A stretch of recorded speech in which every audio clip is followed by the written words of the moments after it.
Can you hear that? I think that's a coyote.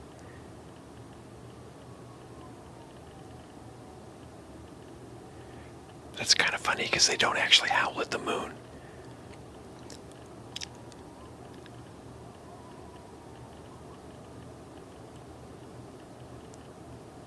Definitely coyotes. Well, it's April 14th/15th on 2014, and it's the lunar eclipse, the first of 4 that we're going to be getting every 6 months here in the United States. And it's a little past midnight here. It started a few minutes ago. It's a very slow event because it happens as the moon orbits the Earth and enters the Earth's shadow that's projected onto the sky. The Earth's shadow is basically a cone extending behind it in space, on the other side of the sun. And as the moon orbits the Earth, it moves into it. So it looks like the moon's getting eaten away by the Earth's shadow. In this video, which I'm just using my camera for with my telephoto lens, the moon is moving right to left. So over the course of the next hour or so, it's going to move farther and farther into that shadow, which you're already starting to see as a circle, big circle in the sky, a few times the diameter of the moon's size on the sky. Okay, we're about 1/3 of the way into the eclipse by now, and I've set the camera to take a more sensitive image. So you can see the moon there, and you can see that the Earth's shadow is really blocking a lot of it. You can also see the reflection of the moon. It's so bright, and I'm taking such a sensitive picture, you can see it reflected inside the camera. And to the right of it, you can see that twinkling star. That's Spica. It's really obvious by eye. It's pretty neat to see it here in the picture, too. And here I've zoomed out just a little bit, and you can see the moon there, and the star now to the upper right is actually not a star at all. It's Mars. It's very red by eye, and in about, I don't know, half an hour or so, when the moon's fully eclipsed, it may turn red as well, and it may look about the same color as Mars. That'd be pretty interesting. And I apologize for whispering, but I'm right outside the bedroom window, and I don't want to wake my wife up. And we're getting close now. I'm actually seeing lots of stars in the sky, which is hard when the moon is full. You normally can't see very many. I've set the ISO to 6400, which is as much as I can do during video. And you can see features now on the quote-unquote dark side of the moon, in the Earth's shadow. It's not really the dark side of the moon. The dark side of the moon is the other side of the moon that we can't see right now.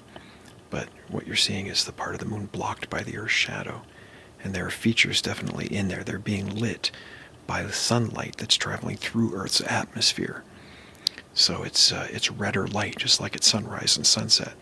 If you were standing on the moon at that spot, say on the left-hand side there, you would see the Earth covering most, but not quite all, of the sun. And it's pretty neat. You can see Spica now on the right pretty clearly, and that crescent on the left is an internal reflection in the camera.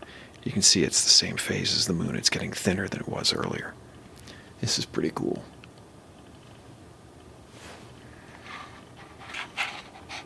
Stay on target. Stay on target.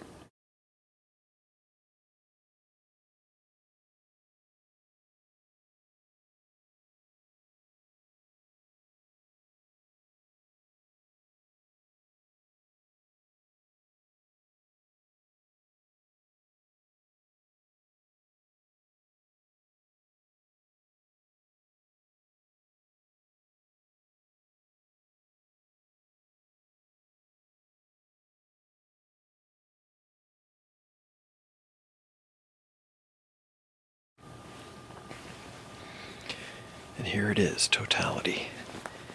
We're actually deep into it now. And in the video, I can see on the monitor that the right-hand side of the moon still looks like it's lit, but in fact, the entire moon is now into the dark part of the Earth's shadow. But the Earth's shadow gets darker the deeper the moon goes into it. And right now, it's going in right to left. So the left-hand side of the moon is in a darker part of the shadow than the right-hand side. The camera is trying to adjust for that, and it makes the left-hand side too dark and the right-hand side a little too bright. But honestly, by eye, the moon is incredible. It is so orange. Very beautiful. And you can see Spica there shining brightly. This is really quite lovely. The upper left-hand side of the moon also has got a lot of Maria, these dark plains filled with dark lava, basically. And that makes it even darker. And because it's in the deeper part of the shadow, it's really quite ghostly, even by eye.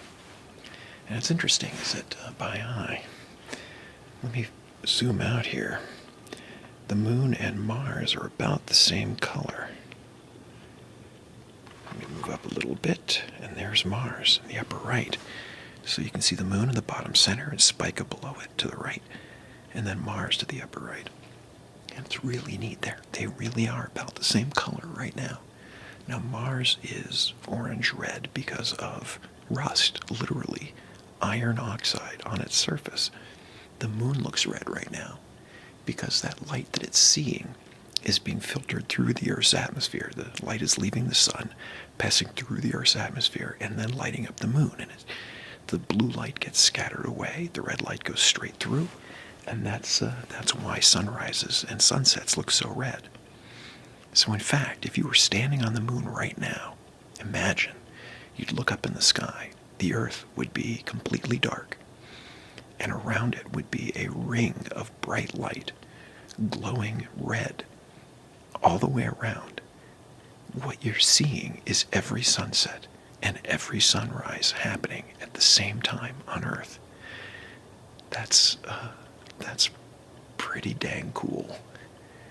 But that's why the moon looks red, and or orange right now, and it's kind of neat because it's a very dull orange. It's a beautiful color, but it's not shiny, and Mars looks very shiny, so it's kind of tricky to the eye to compare them, but they do look the same color to me.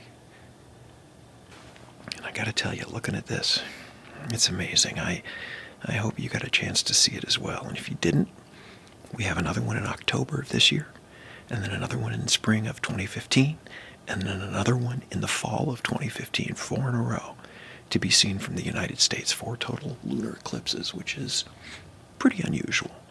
It's not hugely rare. It happens, but it's still pretty unusual and pretty cool. And it's a nice reminder that there's a lot of amazing stuff going on over our heads. You just have to look up and see it. So I hope you have clear skies and a chance to see them. And if you don't, it's still amazing just to know that this stuff is real and that it exists. And this it fills my heart with joy to be able to see this for myself, of course, but also to share it. So thank you very much for watching this, sharing this special time.